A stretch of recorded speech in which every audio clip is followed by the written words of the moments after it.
নরম কাঁঠালগুলো কি করেন? ফেলে দেন? আজ থেকে আর নরম কাঁঠালগুলো ফেলে দিবেন না। কারণ এটা আপনার সংসারের একটা আয়ের উৎস। এই তো আমি তো রেখে দিয়েছি। আর এই নরম কাঁঠালগুলো দিয়ে আমি কি করব সেটাও আপনাদেরকে বলে দেব। আসসালামু আলাইকুম, কেমন আছেন সবাই? আশা করি ভালো আছেন। আলহামদুলিল্লাহ আমিও ভালো আছি। কাঁঠাল নিয়ে এসে শান্তি নেই। বেশিরভাগ সময় নরম কাঁঠাল পড়ে। আর এই নরম কাঁঠালগুলো কেউই খেতে চায় না, বাচ্চারাও পছন্দ করে না। কিন্তু আপনি কি জানেন এই নরম কাঁঠাল কিন্তু আপনার সংসারের একটা আয়ের উৎস হতে পারে। এই তো আমি অনেকগুলো নরম কাঁঠাল নিয়ে নিয়েছি। এই সবগুলো কাঁঠালের পাল্প এখন আমি খুলে নেব। সত্যি বলতে আমার কাছে অনেকগুলো নরম কাঁঠাল হয়ে গেছে। আর এগুলো কেউই খেতে চাইছে না।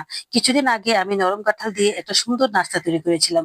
ওই নাস্তাটা সবাই পছন্দ করেছেন। খেতেও কিন্তু অসম্ভব মজা হয়েছে। তাই আমি ভাবলাম যে এই নরম কাঁঠালগুলো আর ফেলে দেওয়া চলবে না। কিন্তু এটা সঠিকভাবে কিভাবে সংরক্ষণ করবেন সেটা তো আগে জানতে হবে। কারণ যেমন তেমন ভাবে সংরক্ষণ করলে পরে এটা ফেলে দিতে হবে। এত কষ্ট করে আপনি কাঁঠালটা সংরক্ষণ করবেন, পরবর্তীতে এটা ফেলে দিবেন। সেটা কি হয়? কখনোই না। এই জন্য আমার এই পুরো সংরক্ষণ পদ্ধতিটা আপনারা ভালো করে দেখে নিন, তাহলে নিজেরাও এভাবে রেখে দিতে পারবেন। তো যাই হোক, আমি এখান থেকে সবগুলো বিচি খুলে নিয়েছি। আর ভিতরে একটা শক্ত অংশ থাকে সেটাও আমি খুলে নিয়েছি। তো কাঁঠালের কোষগুলোকে বিচি থেকে আলাদা করে ফেলেছি, আর তার মধ্যে আরো নরম হয়ে গেছে। কোনো সমস্যা নেই, যত নরমই হোক আমি কিন্তু এটা ফেলে দেবো না। এটা অবশ্যই কাজে লাগাবো। যাই হোক, এখন এই তো অনেকগুলো বিচি হয়েছে দেখেছেন। এই বিচিগুলো কিন্তু সংরক্ষণ করা যায়। সেই পদ্ধতিটা অবশ্যই আপনাদের সাথে শেয়ার করবো। এখন আমি এই নরম কাঁঠালগুলোকে ব্লেন্ডার জারে দিয়ে দিচ্ছি। আর সাথে দিয়ে দিব সামান্য করে একটু করে পানি, বেশি না। অল্প একটু পানি দিলে হবে, শুধু ব্লেন্ডারটা ঘোরানোর জন্য। তো যাই হোক, পানিটা দেওয়ার পর এখন আমি ভালো করে ব্লেন্ড করে নিলাম। দেখেন কতটা সুন্দর হয়েছে, একদমই পিউরি হয়ে গেছে। কোন রকমের আঁশ নেই, কিছু নেই, একদমই পিউরি। ঠিক নরম কাঁঠালগুলো এভাবে যদি আপনি পিউরি করে নেন তাহলে অনেকটাই সুবিধা হয়। আর যদি ব্লেন্ডার মেশিন না থাকে তাহলে কিন্তু চালনি দিয়েও চেলে দিতে পারেন, একদমই পিউরি হবে। তো যাই হোক, এখানে আমি 3টা জিপলক ব্যাগ নিয়ে নিয়েছি। আর এখন পিউরি গুলোকে সুন্দর করে ঢেলে দিচ্ছি। এখানে পলিথিন ইউজ করতে পারেন, তবে পরিষ্কার করে নিতে হবে। আর আমি এখন একটা একটা করে একটু একটু করে ঢেলে দিচ্ছি। এখন হয়তো বা প্রশ্ন জাগবে, আপনি তো সবটা একটার ভিতরে ঢেলে দিতে পারতেন, এত একটু একটু করে ঢালার কি আছে? সেটাও বলবো কেন একটু একটু করে ঢালছি। বললাম না, সংরক্ষণ পদ্ধতিটা যদি আপনি সঠিকভাবে না করেন তাহলে সংরক্ষণ করে কোনো লাভ নেই। কারণ কয়েকদিন পর সেটা ফেলে দিতে হবে। এই তো দেখিয়ে দিচ্ছি কতটুকু পরিমাণ দিয়েছি, একদমই অল্প অল্প করে দিয়েছি। কাঁঠাল বলে কথা, কাঁঠাল কিন্তু প্রচুর গরম, এটা কিন্তু অতিরিক্ত খাওয়া যায় না। তো যাই হোক, এখন এই তো আমি সুন্দরভাবে সেট করে নিয়েছি। এবার আমি কি করব সেটা এখন দেখবেন। সত্যি কথা বলতে, আমার কাছে যত রকম সংরক্ষণ পদ্ধতি দেখবেন, যত কিছু আমি ফ্রোজিং করি, সবগুলো কিন্তু আমি জেনে বুঝিয়ে করি। কারণ জেনে বুঝে করার কারণ হচ্ছে আমি চাই না যে কারো জিনিস নষ্ট হোক আমার ভিডিও দেখে।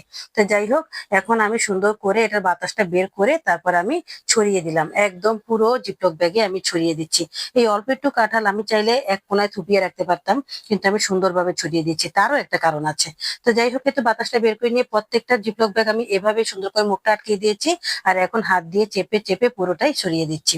তো এবার আমি বলি কেন এরকম করেছি। কারণ কাঁঠালের আসলে নাস্তাটা একদমই অল্প কাঁঠালের প্রয়োজন হয়, বেশি প্রয়োজন হয় না। তখন আপনি এখান থেকে একটা বের করে একটা দিয়ে অনেকগুলো পিঠা নাস্তা তৈরি করতে পারবেন। কিন্তু আপনি যদি সবগুলো একসাথে রাখেন, যখন আপনি বের করবেন সেটা আপনি আবার নরম করবেন, সেখান থেকে একটু নিবেন, আবার বাকিটা ফ্রিজে ঢুকিয়ে রাখবেন। এতে করে আপনি যে কাঁঠালটা ফ্রিজে ঢুকিয়ে রাখবেন সেটার মান নষ্ট হয়ে যাবে। এর জন্য আপনি যেটা বের করবেন সেটা ঢুকানোর প্রয়োজন নেই, সেটা দিয়ে আপনি নাস্তা বানিয়ে ফেলতে পারবেন। এই হচ্ছে একটা কারণ। আর দ্বিতীয় কারণ হচ্ছে আমাদের ফ্রিজে একদমই জায়গা কম। জায়গা কম থাকলে এভাবে রাখলে একটু সুবিধা হয়। তাহলে আর কোন রকম জায়গা দখল হয় না, আর সুবিধা মতো রাখাও যায়। এই তো কিভাবে কাঁঠাল পোজিং করবেন একদম সঠিক পদ্ধতিটা দেখিয়ে দিয়েছি। নরম কাঁঠাল হলে আর কখনোই ফেলে দিবেন না, এতে করে আপনার সংসার খরচ অনেক বাঁচবে। ধরে নেন আপনি একবেলা এই কাঁঠাল দিয়ে নাস্তা তৈরি করলেন, সেখান থেকে আপনার 100 টাকা বেঁচে গেল, তো সেটা কি আপনার সংসার থেকে বাঁচলো না বলেন? তো যাই হোক, আমি এর জন্যই বলেছি। আর এই তো এখানে আমি দেখিয়ে দিচ্ছি জিপলক ব্যাগ থেকে কি সুন্দর ভাবে খুলে আসছে। আর এটা একটা দিয়ে সুন্দর করে অনেকগুলো নাস্তা তৈরি করতে পারবেন।